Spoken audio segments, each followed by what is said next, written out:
What if everything you thought you knew about slavery in the ancient world was wrong? Deep beneath the marble columns and philosophical academies of ancient Athens, archaeologists recently uncovered something that shattered our understanding of Greek society forever. In the dirt-covered ruins of a 5th century before Christ household, they found chains that told a story no history book had ever dared to whisper. The morning sun rises over the Aegean Sea, casting golden shadows across the bustling agora of Athens. Citizens in flowing chitons debate politics and philosophy, their voices echoing off limestone walls. But if you listen carefully, beneath the grand speeches about democracy and freedom, you can hear something else entirely: the shuffle of bare feet on stone, the clinking of iron shackles, the whispered prayers of those whose names history forgot. In the birthplace of democracy, where Socrates questioned the nature of justice and Plato dreamed of perfect republics, nearly 40% of the population lived in bondage. These weren't just anonymous faces in the crowd. They were teachers, doctors, miners, household servants, and skilled craftsmen whose labor built the very foundations of Western civilization. Yet their stories remained buried beneath centuries of marble and myth. For generations, historians painted slavery in ancient Greece with broad, sanitized strokes. They spoke of household servants and agricultural workers as if they were merely economic statistics. But recent archaeological discoveries have revealed a truth far more complex and haunting than anyone anticipated. In the slave quarters of Athenian homes, researchers found evidence of elaborate religious shrines, personal belongings, and even love letters written in multiple languages. The contradiction is staggering. How could a civilization that gave birth to concepts of individual liberty and rational thought simultaneously depend on the systematic enslavement of human beings? How did people who philosophized about the soul's immortality justify treating other souls as property? And most mysteriously, how did some slaves rise to positions of tremendous influence while others disappeared into the darkness of silver mines, never to see sunlight again? But to understand how a culture built on freedom could embrace such profound bondage, we must travel back 2,500 years and walk through the gates of ancient Athens, where the morning light reveals a world of marble temples and human chains, philosophical debates and silent suffering, where the price of Athenian glory was measured not just in gold, but in human souls. The year is 450 before Christ. Athens stands at the pinnacle of its golden age, its influence stretching across the Mediterranean like fingers of marble and bronze. The Parthenon rises majestically above the city, its construction funded by tributes from allied city-states and built by the calloused hands of both free citizens and enslaved workers. In the harbor below, merchant ships arrive daily, their holds packed not just with grain and pottery, but with human cargo that will reshape the very foundation of Athenian society. Meet Lysander, a wealthy Athenian citizen who owns a sprawling estate just outside the city walls. His household includes 47 slaves from across the known world. There's Marcus, a Roman prisoner of war captured during a recent skirmish, whose educated hands now copy manuscripts in Lysander's private library. Beside him works Zara, a Thracian woman whose children were sold to different masters, her tears mixing with ink as she transcribes philosophical treatises about the nature of human happiness. In the kitchen courtyard, Khalil, once a respected merchant from Phoenicia, now prepares elaborate banquets for his master symposiums, where guests debate whether slavery is natural law or human invention. The morning routine in Lysander's household begins before dawn. The overseer, himself a trusted slave named Demetrios, moves through the servant quarters carrying an oil lamp that casts dancing shadows on mud brick walls. Demetrios was born into slavery 40 years ago, yet he now manages the estate's finances and commands respect from both slaves and citizens alike. His iron ring marks him as property, but his keen mind and loyal service have earned him privileges that many free men could only dream of. The complexity of this system becomes apparent as we follow different paths through ancient Athens. In the silver mines of Laurium, 30 miles southeast of the city, a different reality unfolds. Here, 20,000 slaves work in conditions that would make the gods themselves weep. Chained together in groups of 10, they descend narrow shafts that plunge 300 feet into the earth's bowels. The air grows thick with dust and desperation as they hack at silver veins with bronze tools, their backs bent permanently from years of labor in tunnels barely 4 feet high. Among these miners is Alexios, a former Greek citizen from the island of Aegina who fell into debt and sold himself into slavery to pay his creditors. The irony cuts deeper than the pickaxe in his hands. As a free man, he had voted in the very democratic assemblies that now depend on silver mined by his enslaved fingers to fund their grand projects and military campaigns. Each strike of his tool echoes through the darkness, a rhythmic reminder that Athenian democracy's bright facade conceals shadows deeper than these mine shafts. Meanwhile, in the bustling agora, we encounter Helena, a Scythian woman whose intelligence caught the attention of Pericles himself. Unlike the household slaves or mine workers, Helena moves freely through the city, conducting business negotiations for her master's trading empire. She speaks 5 languages fluently, understands complex mathematics, and has access to political circles that would exclude most Athenian women. Yet the collar around her neck reminds everyone of her true status. Freedom and bondage intertwine in ways that blur the very definitions of both concepts. The religious festivals reveal another layer of this complex social web. During the Panathenea, Athens' greatest celebration honoring the goddess Athena, slaves participate alongside citizens in elaborate processions. They carry offerings, sing hymns, and for brief moments, the rigid social hierarchy seems to dissolve in clouds of incense and collective devotion. But as the ceremonies end and normal life resumes, the invisible chains reassert themselves with cruel clarity. In the workshops of the Ceramicus district, master potters work side by side with their slaves, creating the red-figured vessels that will carry Greek culture across the Mediterranean. Here, the relationship between owner and owned takes on almost familial qualities. Young slave apprentices learn not just pottery techniques, but also geometry, mythology, and artistic theory. Some will eventually earn enough to purchase their freedom, while others will remain bound for life, their artistic brilliance forever attributed to their masters' names. The evening brings different rituals. In Lysander's dining hall, slaves serve wine mixed with philosophical discussion. The guests recline on couches, debating whether virtue can be taught while being attended by men and women whose own virtue has never been questioned, only owned. The irony seems lost on everyone, except perhaps the slaves themselves, who exchange knowing glances as they refill cups and listen to theories about human nature from men who have never questioned their right to own other humans. As night falls over Athens, the city's contradictions become most apparent. In the slave quarters, families separated by sale whisper prayers to gods who supposedly love all humanity equally. Children born into bondage play games that mimic the freedom they will never know, while their parents plan escapes that rarely succeed and often end in death. The sounds of the city grow quiet, but in the darkness, you can hear the most honest truth about ancient Athens. The soft weeping of those whose humanity was bought and sold like grain in the marketplace. But what made this system so enduring wasn't just economic necessity or military conquest. The philosophical foundations that justified slavery ran deeper than the Laurium mines, and they were about to be challenged in ways that would shake the very pillars of the Parthenon itself. The philosophical schools of Athens buzzed with dangerous questions in the spring of 441 before Christ. In Aristotle's Lyceum, a young student dared to challenge his master with a question that would echo through millennia. "Teacher, you say that some men are natural slaves, born to serve others. But how do we distinguish between a slave by nature and a slave by circumstance?" The silence that followed was more deafening than the clash of shields at Marathon. Aristotle's response revealed the intellectual architecture that supported the entire system. He argued that some humans possessed rational souls capable of virtue and self-governance, while others had only enough reason to understand and obey commands. Like tools that could speak, slaves were living instruments designed by nature itself to serve their betters. This wasn't cruelty, he claimed, but cosmic order. The natural hierarchy that placed gods above mortals also placed masters above slaves. But cracks were forming in this philosophical foundation, and they originated from the most unexpected source: the slaves themselves. In the household of Callias, one of Athens' wealthiest men, a Thracian slave named Spartacus had taught himself to read by watching his master's children practice their letters. Late at night, while the household slept, he studied scrolls of Homer and Hesiod by flickering oil light. What he discovered in those ancient texts shattered everything he had been told about his place in the world. The gods, Spartacus learned, had not always divided humanity into masters and slaves. In the Golden Age described by Hesiod, all men were equals under heaven. Slavery was not divine commandment but human invention, created by those strong enough to impose their will upon others. This revelation spread like wildfire through Athens' slave networks, passed along in whispered conversations in markets, bathhouses, and workshop corners. Meanwhile, in the silver mines of Laurium, conditions were reaching a breaking point. The demand for silver to fund Athens' imperial ambitions had intensified extraction to brutal levels.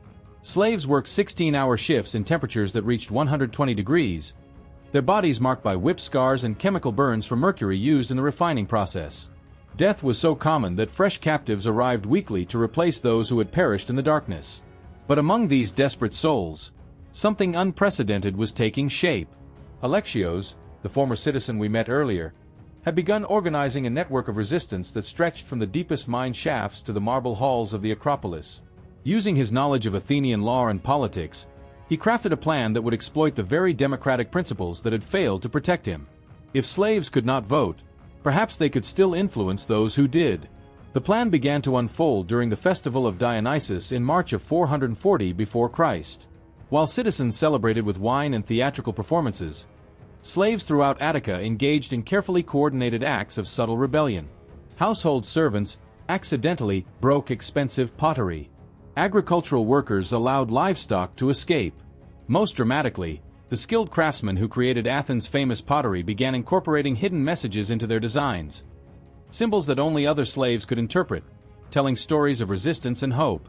Helena, the multilingual Scythian woman, played a crucial role in this underground movement. Her access to merchant circles allowed her to coordinate activities across different city-states. She discovered that similar networks existed in Sparta, Corinth, and even distant colonies in Sicily. The realization was staggering. The backbone of Greek civilization was quietly organizing against itself. The Athenian elite initially dismissed these incidents as coincidental mishaps. But Pericles, with his keen political instincts, sensed something more dangerous brewing beneath the surface.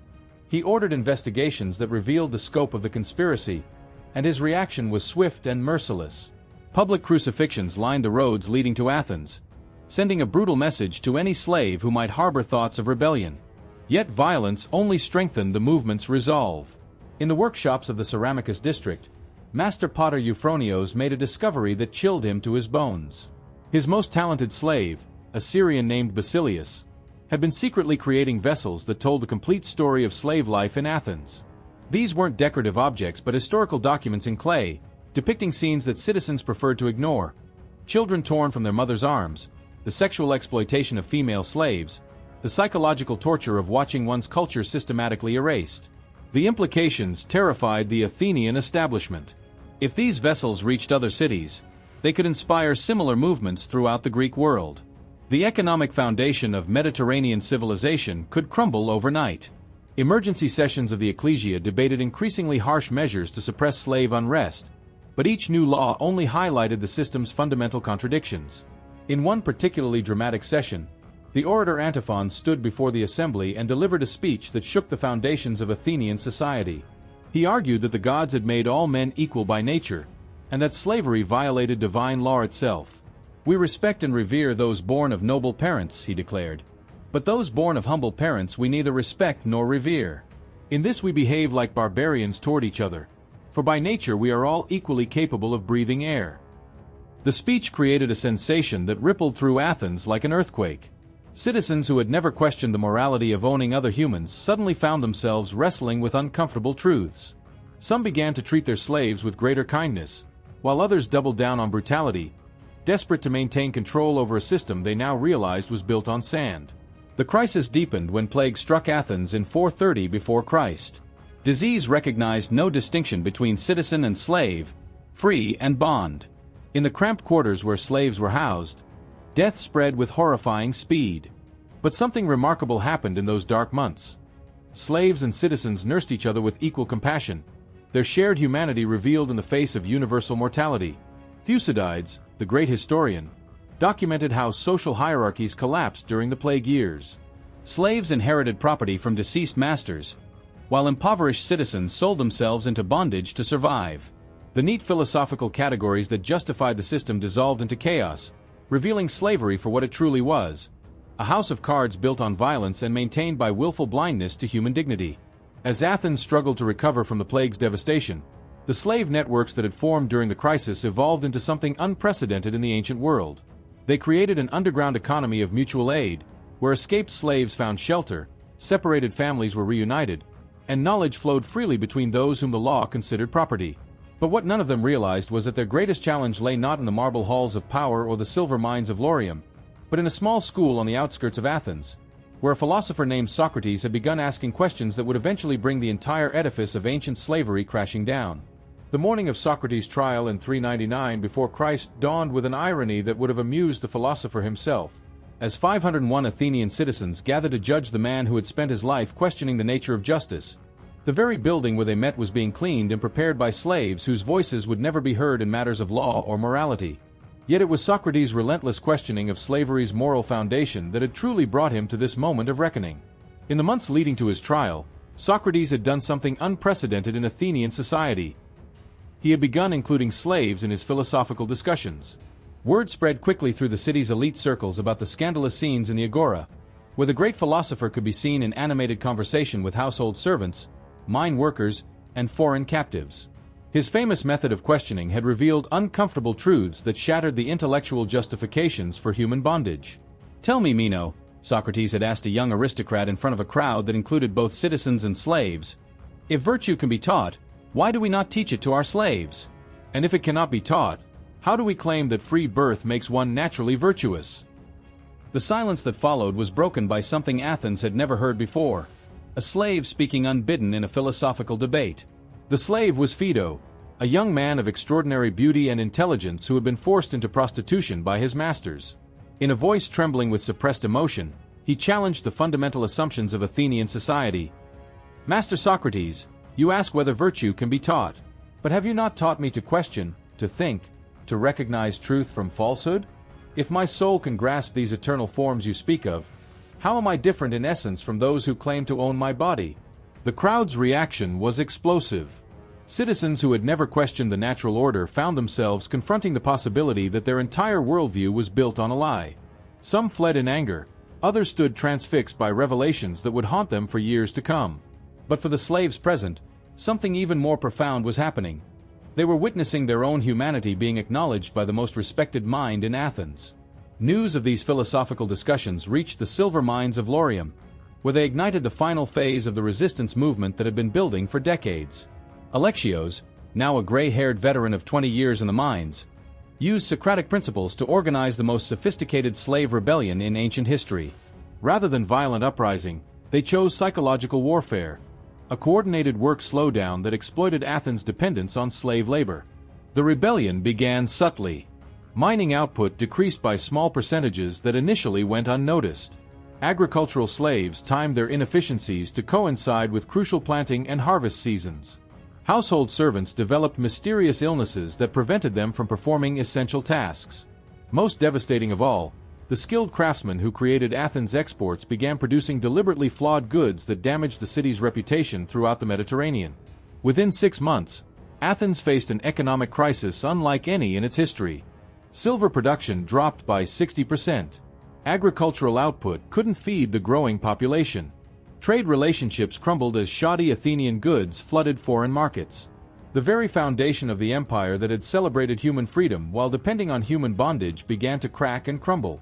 The Athenian response revealed the system's ultimate brutality. Mass executions began in the mines, with entire work gangs crucified as examples to others. In the city, random searches of slave quarters uncovered the elaborate networks of communication and mutual aid that had developed over decades. Families that had managed secret reunions were torn apart again, this time with finality that would echo through generations. But the most shocking discovery came when investigators raided the workshop of Euphronios, the master potter whose slave Basilius had been creating documentary ceramics. Hidden beneath the main workshop, they found a chamber that contained the most comprehensive archive of slave life ever assembled in the ancient world. Thousands of pottery shards bore witness to atrocities, acts of kindness, moments of resistance, and dreams of freedom. Written in multiple languages and scripts, these fragments told stories that official histories would never record. Among these testimonies, investigators found something that terrified them beyond measure: detailed records of slave networks that extended throughout the Greek world and beyond, reaching into the Roman territories, Egyptian settlements, and Persian territories. The realization struck like lightning. The backbone of Mediterranean civilization had been quietly organizing for generations, creating an alternative society that existed within but separate from the official structures of power. The trials that followed made Socrates' execution seem merciful by comparison. Hundreds of slaves were tortured to reveal the extent of their networks. Public crucifixions lined every road leading to Athens, creating forests of human suffering that served as monuments to power's desperation when confronted with its own contradictions. Helena, the multilingual Scythian woman who had coordinated resistance across city-states, was burned alive in the agora where she had once moved freely as her master's agent. Yet even as the Athenian elite crushed this rebellion with unprecedented brutality, they could not escape the questions that Socrates had planted in their minds. In private conversations, citizens began to acknowledge what they had always known but never admitted: that slavery's continuation required the systematic dehumanization of people who were, in every meaningful sense, their equals. The philosopher Plato, Socrates' most devoted student, struggled with this legacy for decades. His Republic imagined a perfect society, yet even this utopia could not function without a laboring class that bore uncomfortable resemblance to slavery. The contradiction ate at him like acid, leading to increasingly complex justifications that satisfied neither his intellectual honesty nor his moral intuitions. Archaeological evidence from this period reveals the psychological toll that the rebellion's suppression took on Athenian society. Personal correspondence found in recent excavations show citizens suffering from what we might recognize today as collective trauma. Dreams haunted by crucified slaves. Guilt over participating in mass executions. Fear that the gods themselves had been witness to unforgivable crimes committed in democracy's name. The economic recovery took nearly a generation. New slaves were imported from increasingly distant regions, their cultural origins so diverse that communication and organization became almost impossible. Brutal working conditions in the mines were made even harsher to prevent future organizing. Legal restrictions on slave movement and assembly were tightened until the bonds of servitude resembled prison more than traditional household service. But perhaps the most profound change was philosophical. The easy certainties that had once justified slavery were replaced by an uncomfortable silence on the subject. The great thinkers who followed Socrates and Plato found increasingly elaborate ways to avoid confronting the moral implications of human bondage, creating intellectual systems that danced around the edges of questions they dared not ask directly. By the time of Athens' final decline in the 4th century before Christ, the city that had given birth to concepts of individual liberty and rational discourse had become a society haunted by its own contradictions. The marble temples still gleamed in Mediterranean sunlight, but they cast shadows that seemed darker and longer than before, shadows that concealed the graves of those whose humanity had been denied in freedom's name. And thus, the greatest experiment in human democracy revealed its most tragic flaw: that even the most enlightened societies could rationalize the enslavement of their fellow beings, and that the price of maintaining such contradictions was the corruption of the very values they claimed to represent. The marble ruins of the Parthenon stand today as monuments to human achievement, their weathered columns reaching toward Mediterranean skies like fingers grasping for lost glory. Tourists from around the world marvel at the architectural genius of ancient Athens, the birthplace of democracy, the cradle of Western philosophy. But beneath those polished stones lie deeper truths that whisper through millennia. Truths about the human capacity for both transcendent wisdom and profound moral blindness. The story of slavery in ancient Greece reveals democracy's original sin: the ability to proclaim universal human dignity while systematically denying it to those whose labor made such proclamations possible. The same hands that carved principles of justice into stone had signed bills of sale for human souls. The same minds that conceived of rational discourse and individual liberty found elaborate ways to rationalize the ownership of other rational, liberty-seeking beings. What makes this historical tragedy particularly haunting is not its brutality, which was sadly common in the ancient world, but its sophistication. Unlike other slave societies that relied purely on force, Athens created intellectual frameworks that made bondage seem natural, even moral. Aristotle's philosophy of natural slavery influenced Christian theology for centuries, providing theological cover for the Atlantic slave trade and American plantation system thousands of years later. Yet within this darkness, we discovered lights that refused to be extinguished. The slaves who taught themselves to read by candlelight. The networks of mutual aid that transcended ethnic and linguistic boundaries. The quiet acts of resistance that chipped away at oppression's foundation. Most importantly, we found in figures like Phaedo and the anonymous voices preserved in pottery fragments a reminder that human dignity cannot truly be owned, only temporarily suppressed. The questions that Socrates posed in the Agora still echo in our modern world. How do societies that proclaim equality maintain systems of exclusion? How do we reconcile our highest ideals with our daily practices? How many times have we heard the philosophical equivalent of "some people are natural slaves" used to justify contemporary forms of dehumanization? The archaeological evidence continues to reshape our understanding of ancient slavery, revealing complexity where historians once saw simplicity, humanity where they once saw property. Each pottery shard inscribed with a slave's name, each hidden shrine in servant quarters, Each tool marked with personal ownership symbols tells us that the enslaved never accepted their enslavement as natural or justified. Perhaps the most profound lesson from ancient Athens is that great civilizations are not measured solely by their monuments or their philosophical achievements, but by how they treat those with the least power to defend themselves.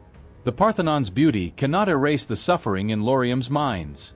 Plato's dialogues cannot justify the silence surrounding slavery's moral horror. But there is hope in this historical tragedy. The very fact that we can now hear these long-silenced voices, that we can piece together stories of resistance from scattered fragments, suggests that truth has a way of surfacing even after millennia of burial. The slaves whose names were never recorded in official histories have found their voice through archaeology, through patient scholarship, through our willingness to confront uncomfortable truths about civilizations we admire. The morning light that once revealed the contradictions of ancient Athens now illuminates our own time, challenging us to examine the marble facades of our contemporary institutions and ask what shadows they might be casting. For in the end, the measure of any society is not the height of its monuments, but the depth of its compassion for those it has the power to exploit.